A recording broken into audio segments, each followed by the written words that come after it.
The rumors can finally be put to rest. Barak Bakhar is officially taking over Red Star Belgrade as the next manager starting next season. He will sign a contract until June 2026, which obviously means that Milos Milojevic is officially out as Red Star manager.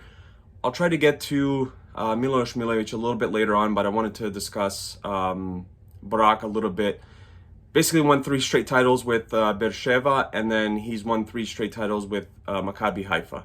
It got really interesting actually in the last, I believe it was 2-3 matches of the Israeli league where the second place team was coming very close, but Maccabi Haifa ended up winning that, thus claiming his 3rd title with Maccabi, and he's won 2 back-to-back titles, which is very impressive when you could do that in any league, which just shows you how good of a manager he is, and that he could kind of win with a really good team, and then maybe a team that wasn't expected to win as much. So that just kind of shows you the quality of the manager that he is.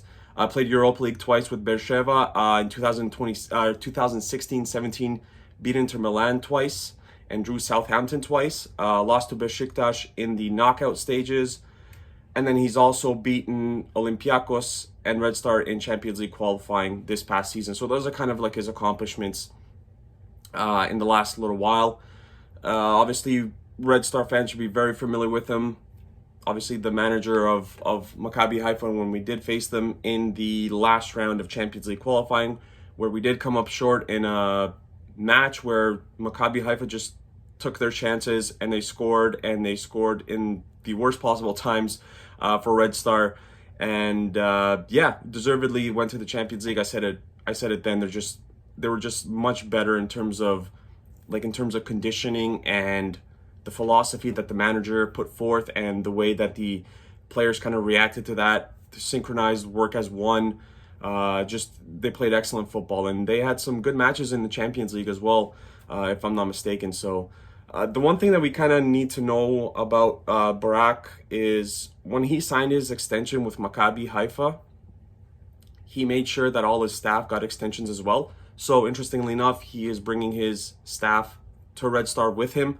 And just to kind of elaborate on that as well, he's a manager who likes to make adjustments during matches, which is honestly a lot of managers in today's game, where I think the managers now are so good and so bright that changes can be made on the go.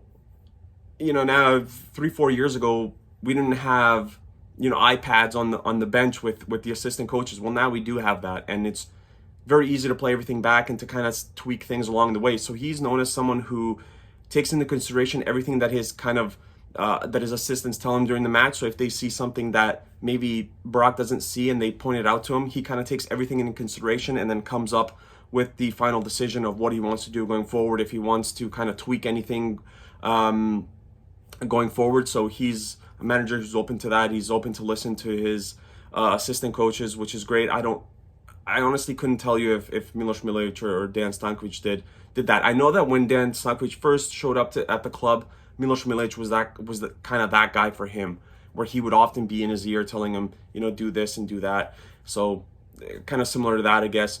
Believes in his team and that everyone's a part of the team, which is very important. I think when you have a roster of 20 to 25 players, I think it's important that everyone kind of knows their role and that they're counted on that they could be counted on in any minute of the match.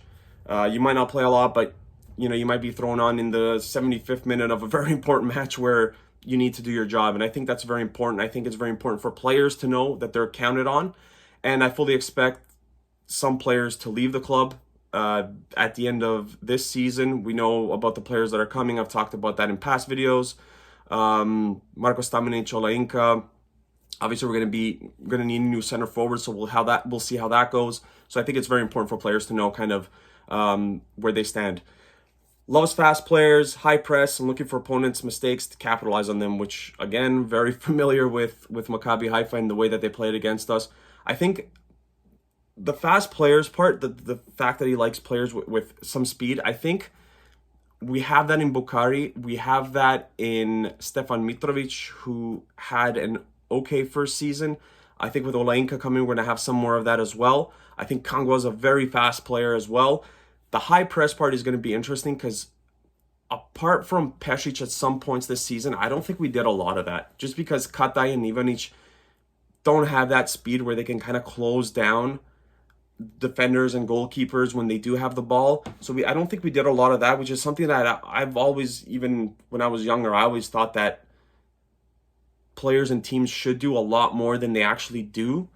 So I think that's going to be very interesting. That part of our game, I think, needs a lot of improving if that's his philosophy, or if he brings that philosophy with him, which I think he would, because he's kind of done that throughout his career. So I think that's very important for Red Star going forward, and just capitalizing on opponents' mistakes. I think that they did a lot of that against us.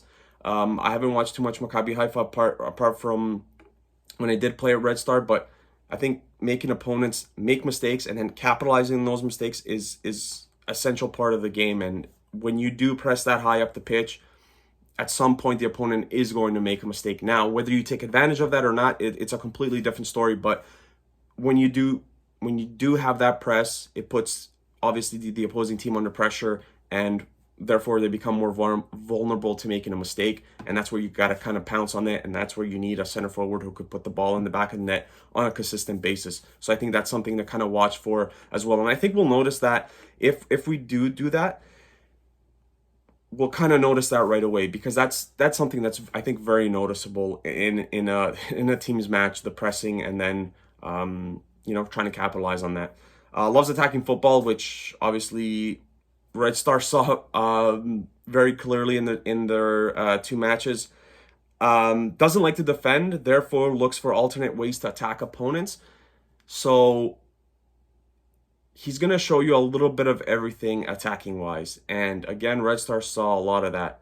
When I say he doesn't like, I don't literally mean that he doesn't like defending. Just if he's going to look to attack you, he's going to look to attack you before he's willing to kind of get back and defend, which is also very important, which means that offensively, he's a bright mind, because he's always looking for something different going forward, and maybe looking for different players to contribute different things.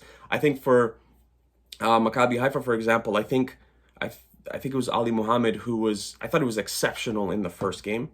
I think that he controlled most of the match, and Cherry as well. And then in the second match, there are other players who kind of stepped up as well. I thought that defensively, honestly, in the second match, they were very good. They pretty much shut down anything that we tried to get going. And I think their condition, our players just weren't well conditioned. And I pointed that out when I did the recap of I think both matches. We're just in poor shape. I mean, it's one thing that as a footballer, you should be in good shape. You should be in good shape. There should be no excuses about that. And in the 60 around the 60th minute, I mean, there's 4 or 5 guys with their hands on their legs who couldn't run anymore. And that was pretty much, I lost a lot of hope right then and there, because there was a lot of our really good players who can make a difference. And I said, listen, if they're at this point, I don't know what to expect from the other players who are kind of there to chip in. Like, you can't ask someone who doesn't play as much or doesn't have the ball much on his feet to now make winning plays. It just doesn't happen like that. So I think the fact that his players are in condition, the fact that they love to attack, and the fact that he loves players with speed, I think it's going to be a kind of a different Red Star team going forward. We'll see what the guys that we bring in, obviously. With Milos Milojevic, I think I honestly didn't mind the guy. I like the fact that he's kind of came up through Red Star system. He paid his dues in Sweden and did very well there. When he came in, I thought that was the right decision at the time for Dan Stankovic. I think when you're midway through a season, pretty much, you're going to be scrambling to find the right manager. And I think he was the right guy to appoint as the manager. I think it went south for a lot of fans when he said something along the lines of, I can't remember who the match was against, but he said something along the lines of, if Ancelotti can do better than me, then he could come coach this team and I'll sit in the stands, which I think rubbed a lot of people the wrong way. And I'm paraphrasing that. He didn't say it exactly like that, but I think it rubbed a lot of people the wrong way. And yeah, that's kind of when the fans really turned on him. I wouldn't say that the team has improved much, almost at all, since he's been here. I think some individual players have improved, but I think that came with getting more playing time. So, you could look at it like that, but he's tough on his players, and I think that's something that you like as a if I'm hiring a manager, that's something that I want to see. I want to see a manager who's tough on his players. He doesn't come on here after every match and congratulate his players on winning 4-1. He's going to pick out the things that they didn't do well. And match after match, even when Red Star does score 2 or 3 or 4 goals, they still leave another 4 or 5 goals that they could have scored. And that's an issue. And that's an issue with the attacking players not being as good as they should be, which is something that needs to be worked on this summer 100%. And he just says it how it is. And I honestly, I really like that. And that's one of the reasons I understand that he maybe didn't work out as many people thought he would. But that's the part about his speeches, about his interviews, about his press conference that I actually like. I don't want someone who's going to sugarcoat everything and say that we played really well when we couldn't connect 3 or 4 passes. That's something I really like. And I hope he gets wherever he goes next. There have been some rumors about him maybe going to the Netherlands. I think there's some South Korea links as well, if I'm not mistaken.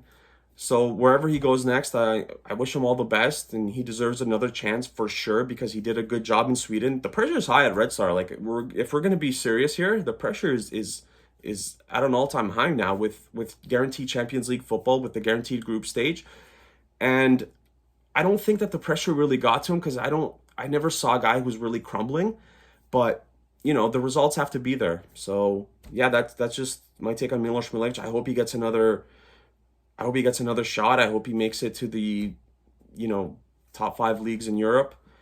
And I hope he could do something there. I really do wish that. But, it was for Red Star, it looked like it was time for a move. And Barak Bakhar, I know a lot of people aren't really happy that he's, they wanted a Serbian manager, but I think his resume speaks for itself. So Barak Bakhar, next manager of Red Star Belgrade.